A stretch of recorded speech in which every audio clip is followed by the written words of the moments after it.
Kim Warmbier, the Senior Vice President of Human Resources with JCPenney. How are you this morning? Before I introduce our speaker, I would like to do a little correction to Thomas McElroy. Are you in here still?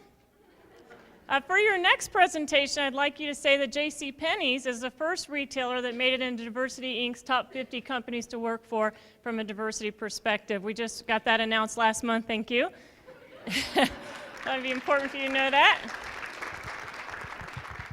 Also, I wanted to thank Melinda Burke and the Center for this retail center in the partnership with JCPenney. We were one of the founding partners, and in our last school year, have hired 12 people from the University of Arizona. Today, we have 2 alum, Emma Henry and Rochelle Gardner, with us at JCPenney, and we're really excited about that.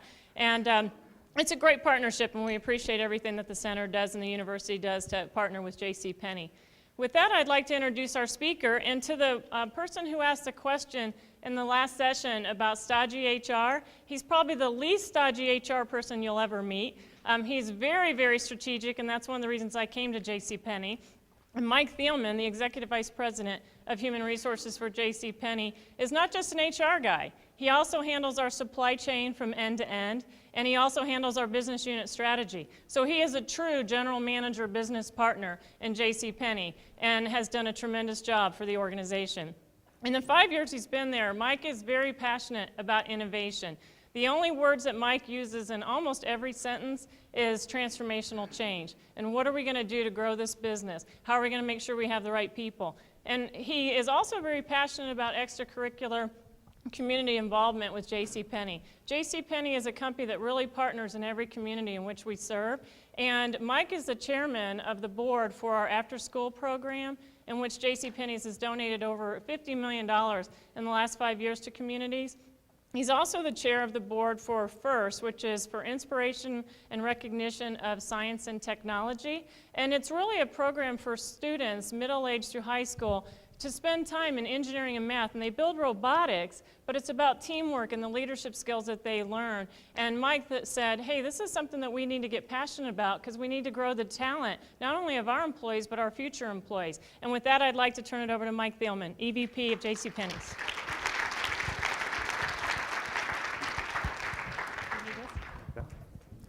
Thank you, Kim. Thank you, Melinda. Terry, thank you for having us here today. Appreciate it. We're going to have a conversation. My marketing department doesn't give me as much support as the Kohl's marketing department gives Wes. So I don't have as many cool videos, unfortunately. But hopefully we'll have a good conversation about some things. I was last here in 2006, and what I'm going to really do is start this conversation by updating you on some things we've done from 2006 to today in the employee side of the business, the people side of the business. And try to connect that to what we're trying to do with service, connect that to what we're trying to do with growth, and then we're going to tie that into innovation. And we call it Winnovation, and I'm going to come back and I'll take you through why we call it Winnovation in a bit. So I'm going to try to churn through the first part of this pretty quickly, give you a sense of kind of set the stage for you. So for those of you that didn't hear this piece in 2006, you'll get a sense of it. Those of you that did, you'll get an update on it. I think it'll build a nice foundation for the discussion. And then we'll try to tie it to innovation across our company. And I think you'll see innovation go on in some places that may be a little bit atypical, maybe a little unconventional the way we're thinking about innovation in some areas. And then we'll have plenty of time for questions. So what do you really need to have in place before you can have a culture of innovation? Because every company wants to be innovative. There's no company that sits around that says, you know what, no innovation here. We don't want any innovation in our company because our customers all like it the way it used to be. That doesn't happen in any business. So we think you need the big E. Anybody know what the big E is? The big E. The big E is spelled out by this very famous physicist. Any of the students know who this is? Okay, this is one of my heroes. So this is Albert Einstein, and he had a very famous equation that said EA plus EC equals LPM. Very famous. Very famous. Well, what's it mean? Well, it means engaged associates plus engaged customers, and Wes would like this, is a license to print money. CFOs like that. if you can get your workforce engaged, they'll take care of your customers. The rest of it will take care of itself. And you need people not just in the front line, you need great merchants, you need great marketers, you need great technologists, you need great HR people, you need great finance people. You really need the whole cadre of a workforce that's engaged and working together. And if you can get that, you'll find the right way to take care of your customers. And if you take care of those two things, the bottom line generally takes care of itself. And you heard Wes say that, and I'm sure you've heard that many, many times in your business career and your academic career. So let's start with the fundamentals here. What's associate engagement? What does this really mean? And why are we talking about this? Well, we say engagement is feeling valued. What does valued mean? It means I'm connecting with the business. I feel like I can contribute. I'm here for a reason. I have a role. Okay? It means I'm involved. I'm part of a team. Okay, people want to be part of a team. They want to be part of a community. Facebook is going to make a living out of this. They're creating communities. That's what involved is. I want to be committed. Committed means I want to stay here for a while. I'm not looking to kind of come and run. Right? And they want to be satisfied with the work, but also the workplace. We all know that when you're in corporate America, regardless of where you are, if you're in a store, in a corporate office, or anywhere in between, you spend as much or more time in the workplace.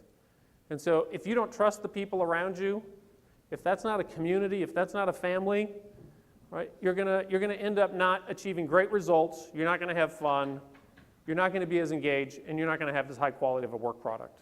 So no more complicated than that, but we think engagement's really important. So I guess I gotta click that one twice. Whoops. So that vignette was a little bit of a picture of where we've been and kind of our progression through time. So if we go to the next slide. And you may not be able to read this all the way in the back, but we really started the journey with getting our principles in place. We're a 108-year-old company now, really having principles in place that are going to drive the way we work, how we work together, how we win together is really our moniker. And you see on here innovation. We encourage creative thinking and intelligent risk-taking. I would say that the JCPenney legacy has not always been around taking risk. And so how do you change that in a large company with a big, long legacy? And I'm going to come back to that because we didn't start there. We didn't think we could start by saying, let's just everybody start taking risks. We really thought we had to start on the engagement and really understand what people were saying to us of why they weren't taking risks. So I'm going to come back to innovation here in a minute.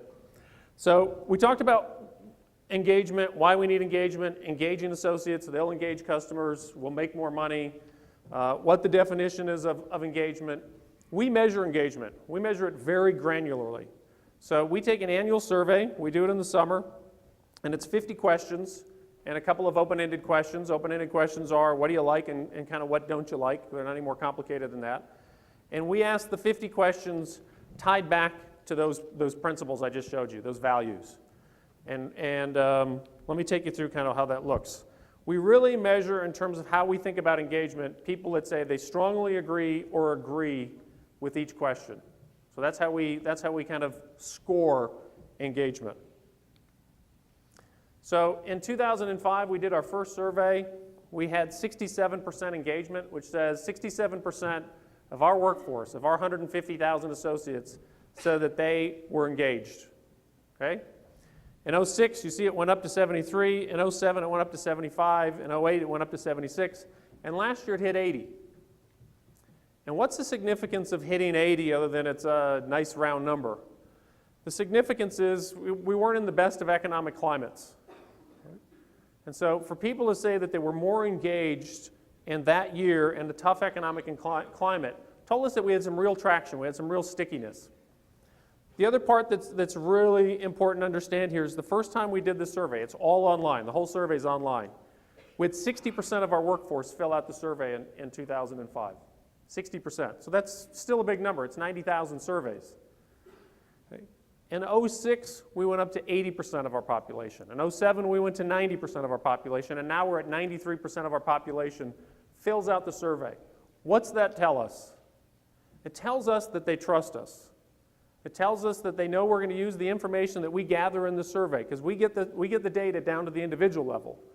We don't share it at the individual level, but we get the data at the individual level. That way we can really understand what's going on in our company. Big issues that cut across the whole company, specific issues that might be in a work group or in a store or in a logistics center. We can look at issues that cut across generations. We can look at them by tenure. We can look at them by ethnicity. So we get real granular data that helps us drive change in the company. So how engaged are we? So what I just talked about is the way we think about it internally, the way we report it internally.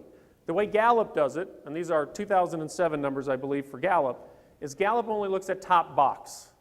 So Gallup looks at only highly satisfied. We mapped to 12 questions in Gallup survey. And if you look at the far right, that was Gallup's 2007 data. That says 30% of the workforce in America, this isn't just retail, workforce in America is engaged. Engaged means I'm going to work with passion every day. Okay?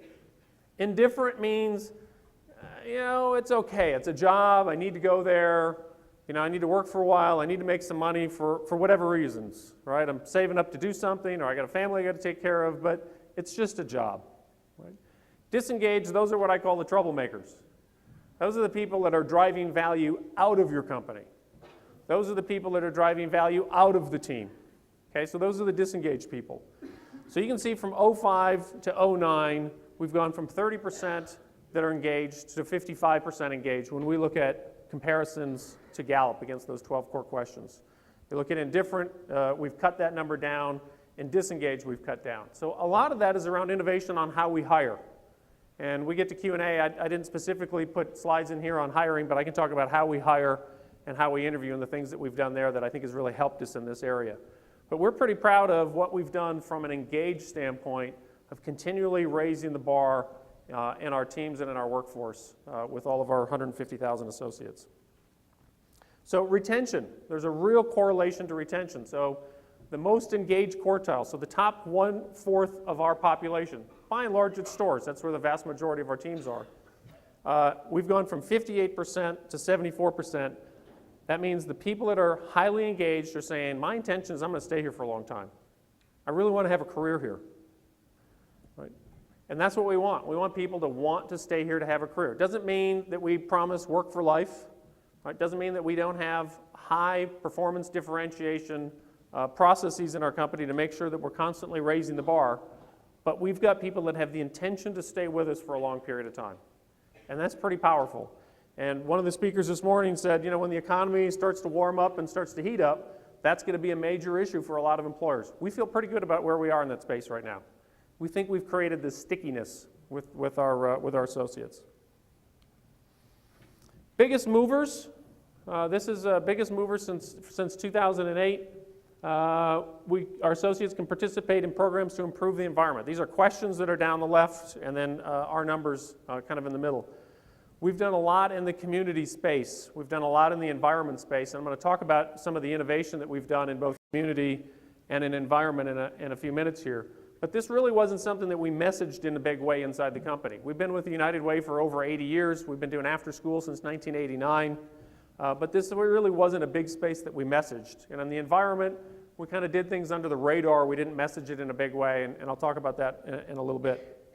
The one that I think really was powerful for us is the second question, which is JCPenney pays associates fairly. It doesn't say the most, it says fairly. And that one has been low historically. It's hard to get that number way up there. For those of you running other companies know that's not an easy one to move the dial on. Everybody wants to be paid more. But they felt that we paid fairly. The reason I call this one out is we did not, like most companies in the US last year, did not do merit increases last year. We thought competitively it wasn't the right thing to do. We thought from an economic standpoint it wasn't the right thing to do. We thought actually from a fairness standpoint it wasn't the right thing to do. What we did do is we communicated it 6 months in advance. So when we made the decision, we communicated not only what we were doing, but I think more importantly, why we were doing it. So the largest part of the workforce that fills out this survey would normally have just gotten a merit increase about 4 to 6 weeks before we do this survey, which is in the summer each year. And this year they didn't, and they scored more highly on the pay question. You can read through the other ones, which are around recognition. You can read through them around leadership. We really think getting the vision of the future of the company really ingrained at the frontline selling associates point of contact with the customer is important, so they know where we're trying to go with the company. And then the last one's really around, are we doing this survey? Are we asking you for input and then kind of sticking our head in the sand? Are we asking you for input and we're doing something with it? So action planning is a really key and critical part of this survey of are we taking, are we listening, and are we doing something with it? This is some data from 2009, so it looks at the difference between engaged stores and disengaged stores. Customer First is basically our operating system, our platform on customer, and I'm going to talk about Customer First in a second. So it basically says for those that are engaged, there's a 500 basis point increase in our scores around greet, a 300 basis point increase around availability of associates, a 400 basis point increase around courtesy and respect, and a 300 basis point around speed of checkout. That doesn't sound like a lot, but in customer metrics, these are huge numbers. These are big differences, and these are the drivers of our customer satisfaction survey. There's a customer scorecard that compares Penney's and 6 other retailers that comes out quarterly. I'm not going to take you through all of the numbers here, but you can see we're in red. We've continued to go up and to the right. Macy's has done a nice job going up and to the right, as has Kohl's, but we think there's still a competitive marketplace out there, and we're all focused on how do we take care of that customer more effectively. She is time-starved. The way we think about our customer is she's got too little time, too little money, and too little kids. Right? So how do we go after that? So a leader in service, we have been named for the 2nd year in a row the NRF, American Express, #1 customer service department store. So we're very proud of that. We message that in the store with our associates and facing our customers. We think being the leader in service on these service metrics on the customer scorecard around respect, around availability, around knowledge of our associates, and I'm going to take you through in a minute some of what we do on making sure that our associates have the knowledge. And we do that really right at the point of sale. We can answer questions and that they'll go above and beyond. And I would say especially those last two have just come about in the last couple of years. I would say we weren't very good at that up until a couple of years ago where we really put a focus on it. These are some historical data, sales gain versus last year, engaged stores and disengaged stores. So if you're engaged versus disengaged, top stores versus bottom stores, the sales gain versus the prior year is 900 basis points, and the EBIT to sales is over 200 basis points. So we know that the engagement data really reflects in the customer service data, really reflects in the sales data, and obviously shows up in the profit data. It's all connected. Those that are highly satisfied spend a lot more, so this is the difference between top performing stores and bottom performing stores and overall satisfaction, and then the sales line. So again, all this connects. So again, starting with the associate, connects with the customer, takes care of the top line, and helps us deliver the bottom line. So why is this all so important? Well, it's customer satisfaction, it's financial results, and then really the framework is we didn't think we could innovate until we got to the right place in engagement. Right? Because innovation, there's a risk component of innovating. You've got to take a risk. You've got to try something differently. You've got to push the boundaries a bit. And if people aren't engaged and they don't feel like you've got a trusting environment, they're going to be very hesitant to do that. So we call it Winnovation, process excellence, innovation, collaboration. And this really, in a lot of ways, started a new process that I'm going to talk about in supply chain here in a second. But let me start with design. So in design, we've had about 100 designers in the last 5 years. About 100 designers we brought in over the last 5 years. For those that come into our co-op program, they go through a 16-week program that we teach on campus. And I think the big difference that we've tried to put into the way we think about designers, especially co-ops and new hires, is what's that first experience feel like? What's the first experience feel like? I worked in fast food for a long, long time, ate a lot of fast food for a long, long time. And one of the things that we found in the research is that 94% of new hires in fast food make a decision about whether they're going to stay with a company or leave a company in their first day. That doesn't mean they leave in the first day, but they've made the mental decision, this is a place for me or this is not a place for me. So drilled into my psyche is it's very important that you make that first day, that first week, that first month, that first training rotation really, really special and really, really important. So we've got a student who came from one of the design schools. We've brought him back as an alum a couple of times, and he talks about a co-op he had in the summer at a design house. And we have him kind of stand up. We've got this on video. I didn't bring it with me, but he talks about it, and we say, what was your first day like? And he said, well, it was very nerve-wracking. My designer gave me these Pantone chips and said, your job each day is to make sure my coffee looks exactly like this one. And he said, okay, I figured I could do that, right? It would be a good place to start, right? Learning colors. He says, I got over to make the coffee, and I freaked out. And I said, well, why'd you freak out? And he said, he didn't tell me how much sugar he wanted in his coffee. It's just a small glimpse into that organization wasn't focused on this person's career. They weren't focused on engaging this individual in their organization. And we don't think you can get innovation if you don't bring people in and engage them early on. Training. Our last speaker just spoke about training and leadership. This is, JU is our internal kind of training university. So we view it as we've got 150,000 students. We think of ourselves as one of the biggest universities in America. You are enrolled in the university the day you're hired. You're automatically in. And these are some of our leadership programs. We've got leadership programs that really cut across the merchant organization, the stores organization, and then we've got a couple that are really across the whole company that are focused on leadership. Mike Allman, our chairman, and I run a two-day program called Winning Together, Leading Together. We're now at about 1,000 people that have gone through that program. We do it 30 or 40 associates at a time. We tend to do it in a windowless room, so there's no distractions. And it's really around the basics of leadership, right? Can you inspire a vision? Can you engender trust? Can you operate with candor? Can you differentiate talent? And can you develop people? And we really believe if you can do those 5 things, that also leads to innovation. That also leads to growth. So this is just a picture of the programs that we have that start with our stores team and go up to our senior store management people, and same in the home office. And then really the Leading Together class and what we call Retail Academy, which is in the center on the bottom, that's really almost like an MBA in JCPenney retail.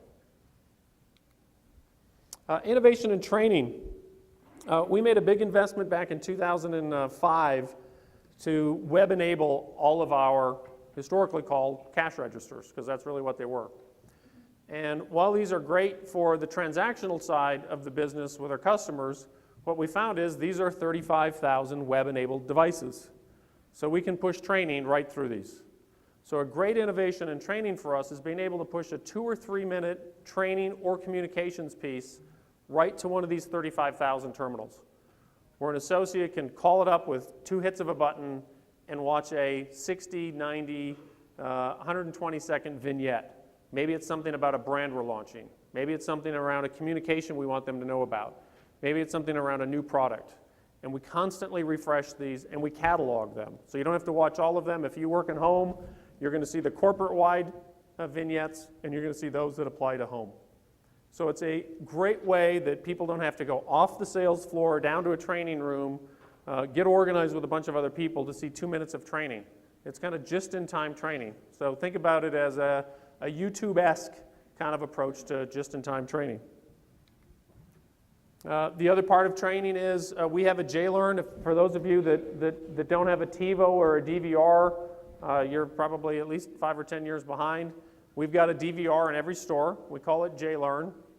Ours is a little more advanced than probably the one you have at home in that it's two-way and it's connected. So you sign in, we know what training you've taken, we can ask questions, we can score you right online. It can be live or it can be a tape. And if you miss something, we can back you up. So we just rewind, replay it, because we're not trying to get people to fail the training, we're trying to get people to really understand it so that they can go out and serve the customer in whatever aspect that they serve the customer in our business. So we think this is a real powerful tool for us. It's a satellite-based system that we run out of our home office. Our biggest application recently was to Sephora. So we went to Sephora and LVMH back in late '05, the beginning of '06, and agreed that we were going to test some Sephora inside JCPenney's. And we started with 5. And Sephora's model was they would take everybody that was going to work in a new standalone freestanding Sephora, and they would bring them to San Francisco and train them. And our take was we could probably do that with the first few, but if we were ever going to get up to hundreds of Sephoras inside Penney's, that was going to be a real challenge. And so we applied this technology in a very innovative way. We built a studio in our building to shoot all the Sephora content. And Sephora, for their own reasons, they were a little nervous about it. They said, ours has been high touch. It's about, lots of SKUs. It's a very hand touch kind of product line and business. They weren't sure.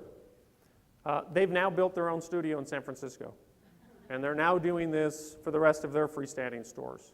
So it's been a great innovation for us, a great innovation for them. And obviously there's still some in-store training, but the whole science, what we call Science of Sephora, which is about a week-long chemistry class, is video-based, and it's very powerful.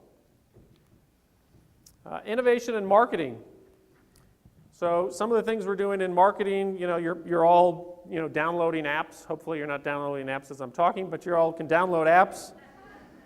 I know if my kids were here, they would be. But you can download apps. You all are now starting to see coupons on phones. We're in that space. Optical scanners to scan a barcode right off your phone. You're in that space.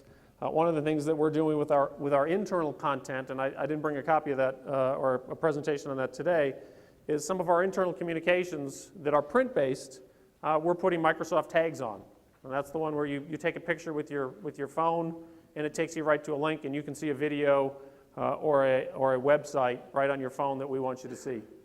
So instead of having to distribute the videos to everybody, if they get a print piece, they can take a photo of it with their phone off of a Microsoft tag and take them right to it. And that is just going to accelerate and accelerate and accelerate. And so we have to continue to innovate in the digital space. Innovation with service. Up until about 3 years ago, we didn't really have a service platform in our stores. And so we put a service platform in really as part of our innovation process that's called GREAT. Greet, respect, engage, assist, thank. And the exclamation point is kind of what we call kind of your special sauce. Bring your personality to the customer. What is it that you do special? We don't want a robotic transaction. We want an engaged interaction.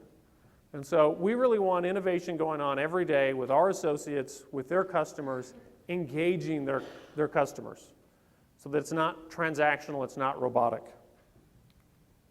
And we say add your own special style. Having worked in KFC for 15 years, I say add your own special sauce, right?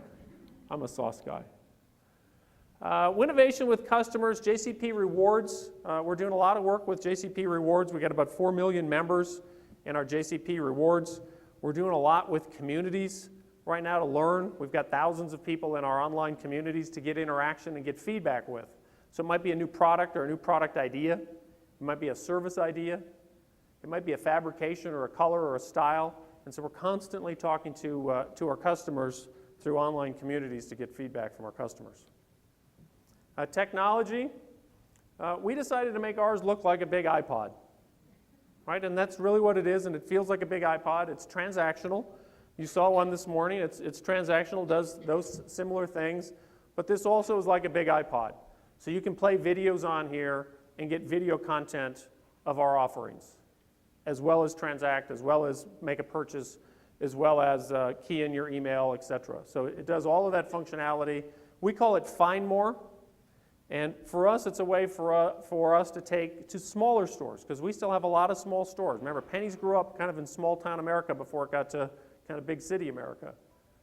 And so it's a way for us to take this device and offer all 250,000 SKUs to every customer in a very interactive way. And we'll be rolling these to stores. We've been in pilot on these. We're expanding that pilot, and we'll be rolling to stores throughout 2010. And then in process, you don't think about a lot of innovation in retail around process. And this was a big one for us. So one of our challenges was our merchants were always well inclined to take content, merchandise, have it flow through our supply chain, and get it there as early as possible. And what you end up with in the back of a store is a big log jam. right? Because you've got all this merchandise there you're trying to sift through, and the store team is handling it multiple times. I'm sure all you retailers have been through this. So we put a 14-step process in place. We call it door to floor. So how do we get it from the back door of the store out on the floor? It's about process innovation. And we spent a good chunk of time in late 08 and the first part of 09 on the piloting of this and then the rollout. So we've put this through all of our stores today, and we're about 20% more efficient than we were before we had this process.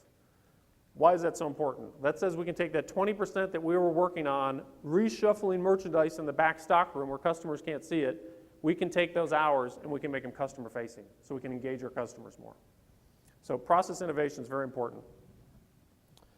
Empty miles. This is not a kind of a sexy and glamorous area in supply chain, but it's really important for us to optimize empty miles. If you think about it, most trucks in America are going out one way full and coming back empty.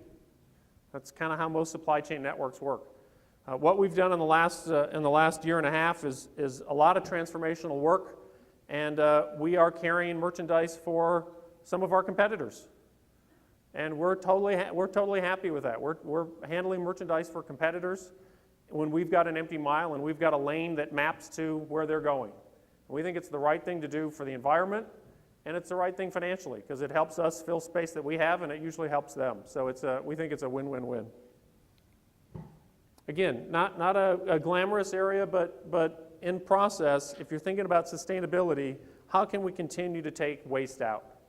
And so we've done a lot of waste in our packaging. We've had a big project going on in packaging for about the last year around taking waste out of packaging. Packaging is important because it's not just the carton. If you are importing from Asia, you're also you get a bigger carton, you're taking excess space in an ocean carrier, and you've got waste there as well. So it's the whole supply chain. It's the amount of packaging you're spending money on, it's the space that you're taking on an ocean vessel, it's going through your network, it's going onto a truck to get to a store, get to a customer's home. So it's taking waste out of the whole supply chain. Again, this is one in terms of picking up at a domestic supplier. They would tell us, hey, we got a truckload full. That's the picture on the left, the before. And what we found is, no, you actually don't. But we're sending a whole truck out there. So we're actually creating waste by putting a full truck against a third of a load. And the right side says, with better information, better technology, which again was talked about this morning, we can get much more accurate on what we need to send out and drive waste out. And a lot of innovation on our flow projects. Sustainability, we're pretty excited. We've been the EPA Sustained Excellence Award for the last 2 years, and we were Energy Star's Retail Partner of the Year this year. We're doing a lot of work on energy, around solar, and actually a couple of wind projects that we've got in place in a couple of our warehouse facilities. We've recently announced that our goal is to reduce our energy by 20% per square foot by 2015.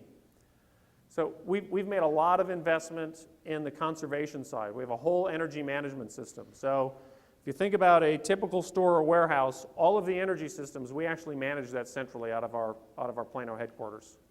So we made a big investment in our energy management systems, and we think we can continue to drive down energy usage as well as go more into the green space with things like solar and wind.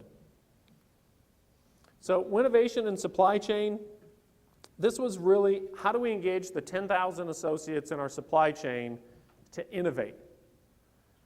And for those of you that have not been in a warehouse facility before, I would say most warehouse facilities are not standing around thinking about innovation.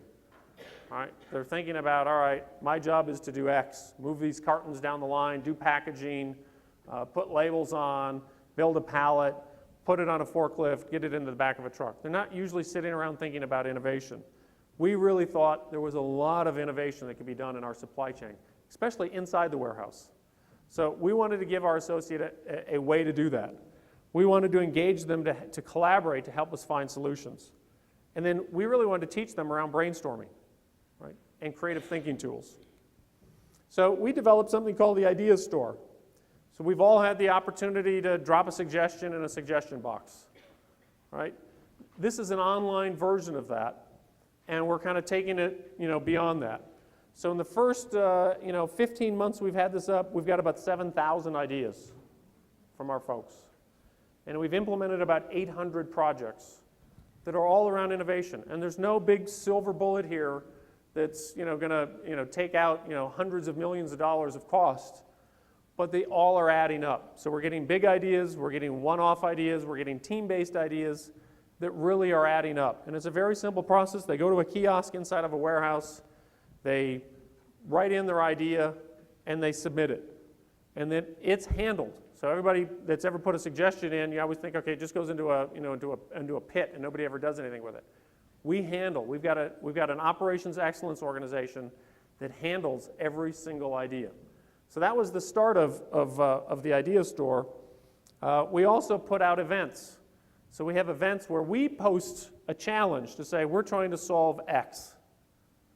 And really, how can you bring innovation to help us solve whatever that problem is?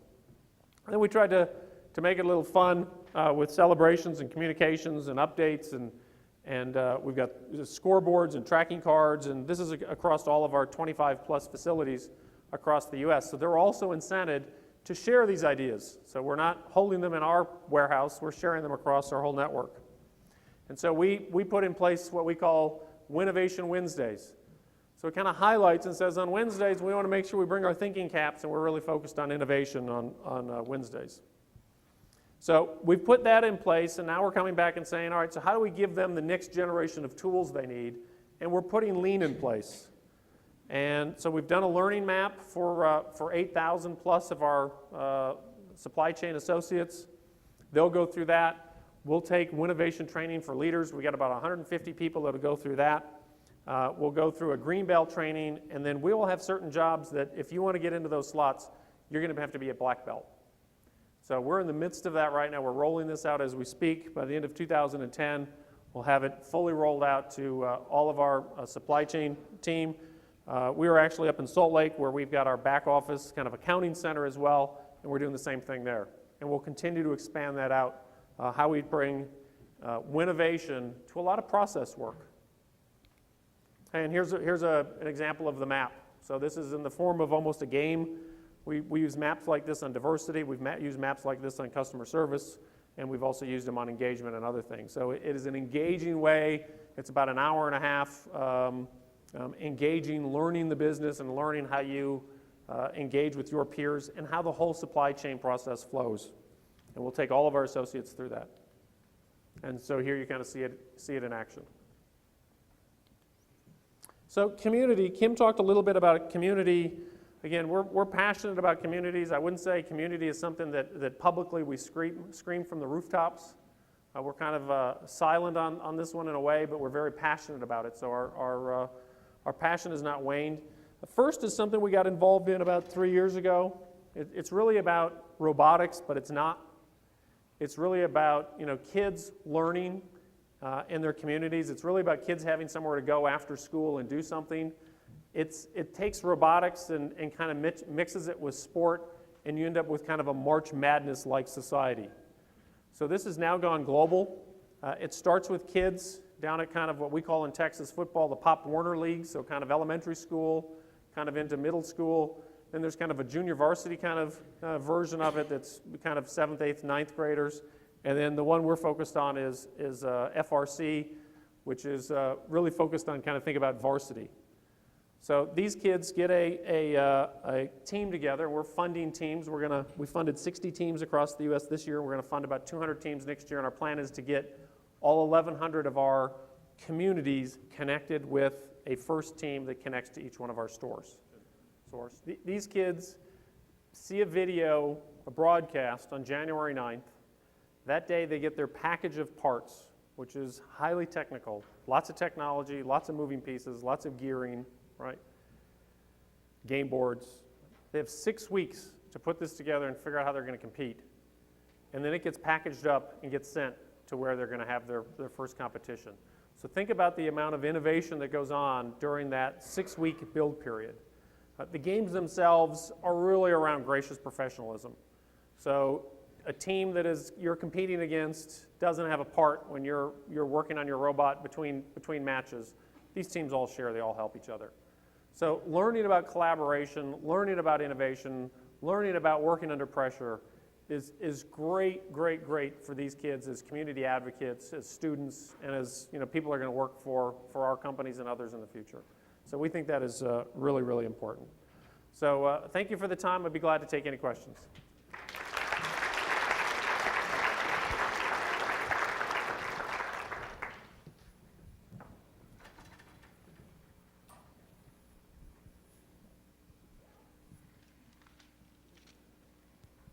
Yes.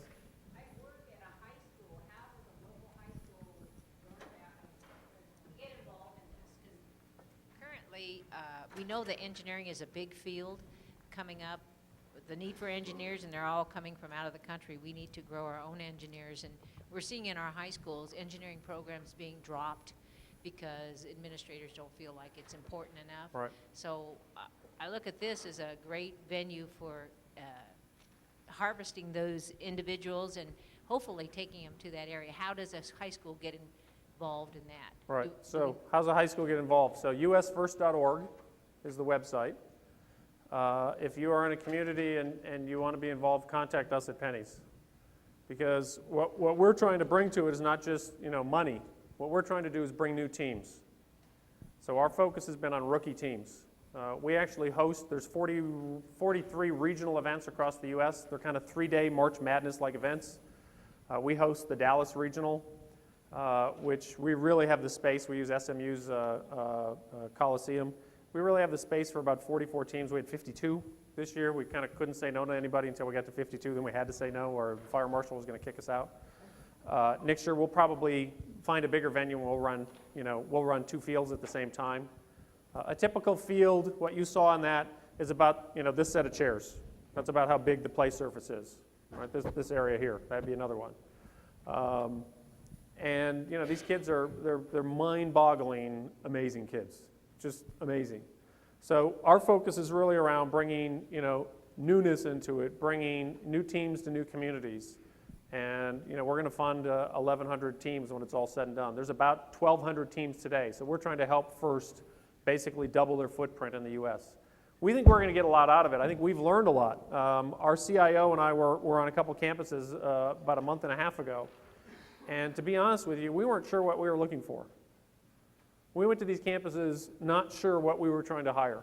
What we were really trying to hire is, if you go back to some of the mobile technology that Wes showed and I showed, really what we need is not the people to write the code. What we really need to have is digital designers.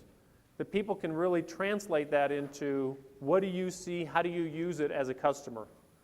And that is really starting to take root in a lot of U.S. companies, and I think we're going to learn a lot from these kids. 10% of the entering MIT class are first alums. Questions? Yes? Hi. Typically, engagement surveys are communicated as anonymous, and you indicated, maybe I heard you wrong, but that you can drill down to an individual response. I know how you responded. Not on your team, but thanks. Maybe someday.